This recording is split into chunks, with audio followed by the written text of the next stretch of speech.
कि पूर्व की सरकार के अंदर गैंगस्टर हरियाणा के अंदर सरकारी संरक्षण प्राप्त थे। जिस तरीके से इनकी सरकार के अंदर संरक्षण दिया जाता था फिरौती के लिए, संरक्षण दिया जाता था हत्याओं के लिए और संरक्षण दिया जाता था अपने राजनीतिक सर्वाइवल के लिए, आज वो दौर जा चुका है। सुरजेवाला साहब, आपकी दुश्मनी हुड्डा साहब के साथ है। आप प्रेस वार्ता की जगह सीधा सीधा एक प्रेस नोट जारी करिए और बताइए कि किस तरीके से हरियाणा के हालात थे और कैसे हालात आज बन चुके हैं।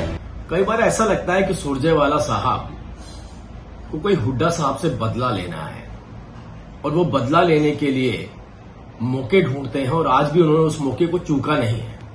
आज देखिए, सुरजेवाला साहब जिन बातों का उल्लेख कर रहे थे अपनी प्रेस वार्ता के अंदर, वो सभी की सभी कहीं ना कहीं कांग्रेस पार्टी से जुड़ी हुई थी। उन्होंने कहा कि कुछ गैंगस्टर्स के नाम लिए उन्होंने और कुछ गैंगस्टर के वो भूल भी गए होंगे शायद लेने।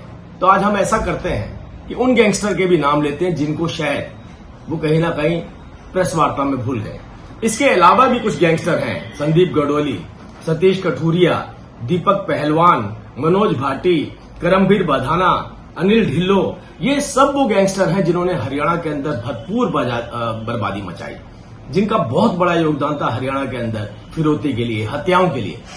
और ये वो गैंगस्टर हैं जिन्होंने बार बार ये क्लेम किया कि मौजूदा सरकार, मतलब हुड्डा साहब की जो सरकार है, उसका संरक्षण इनको प्राप्त है, तो कोई उनके खिलाफ पुलिस भी कार्यवाही नहीं कर सकती।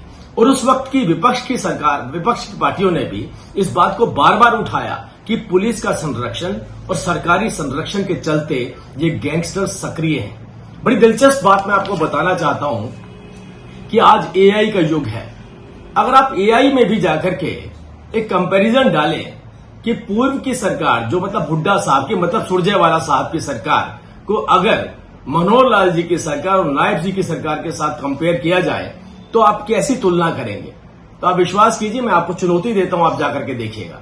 उसमें साफ लिखा है कि पूर्व की सरकार के अंदर गैंगस्टर हरियाणा के अंदर सरकारी संरक्षण प्राप्त थे, लेकिन जब मनोहर लाल जी की सरकार आई उसके बाद हमने एसटीएफ लगाया, यूएपीए लगाया, गैंगस्टरों का सफाया किया। मनोहर लाल जी के बाद नायब जी ने इस कदम को आगे बढ़ाते हुए आपने खुद देखा किस तरीके से गुंडों का सफाया करना शुरू कर दिया, आज एनकाउंटर किए जा रहे हैं। तो इस बात से एक बात तो साफ हो जाती है कि सुरजेवाला साहब उस सरकार पर उंगली नहीं उठा रहे हैं, नायब सरकार पर उंगली नहीं उठा रहे हैं जिस सरकार ने अपनी शपथ से पहले नौकरी देने का वायदा पूरा किया। ये उस सरकार पर उंगली नहीं उठा रहे हैं जिस सरकार ने सभी फसलों के ऊपर एमएसपी देने का काम करके दिखाया। ये उस सरकार पर उंगली नहीं उठा रहे हैं जिस सरकार के अंदर विद्यार्थी सोचते हैं कि अब मेरा भविष्य और उज्जवल होने वाला है।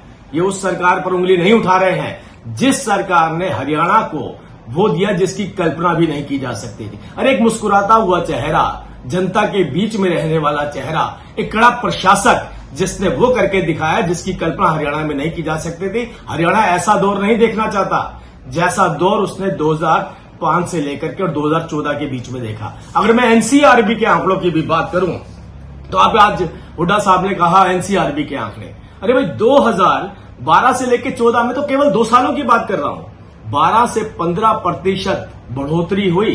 किसके अंदर?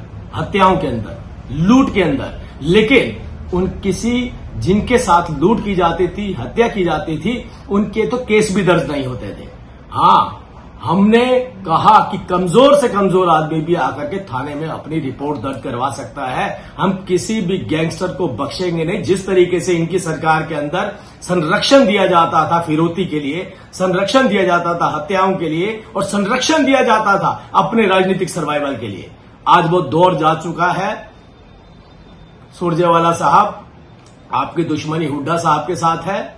आप प्रेस वार्ता की जगह सीधा सीधा एक प्रेस नोट जारी करिए और बताइए कि किस तरीके से हरियाणा के हालात थे और कैसे हालात आज बन चुके हैं। आपकी आपसी रंजिश के चलते आप हमारी सरकार को मत उजागर कीजिए। हमारी सरकार का नाम लेना है तो हमारी पॉजिटिविटी के साथ लीजिए, हमारी विशेषताओं के साथ लीजिए। उन बच्चों से जाकर के पूछिए जिन्हें नौकरी मिली है, उन महिलाओं से जाकर के पूछिए जिनके घर पर उनके अधिकार पहुंच रहे हैं, उस व्यापारी से जाकर के पूछिए जिसे पता है कि सरकार के पास जाऊंगा अगर मुझे कोई किसी तरीके की धमकी मिलती है तो अगले दिन उस व्यक्ति का एनकाउंटर किया जाएगा। वो लोग आपको बेहतर जवाब दे पाएंगे। आपकी आपसी लड़ाई आप आपस में निपटिए। भारतीय जनता पार्टी की ईमानदार, पारदर्शी और मुस्कुराते हुए चेहरे वाली सरकार के ऊपर उंगली उठाना बंद करिए।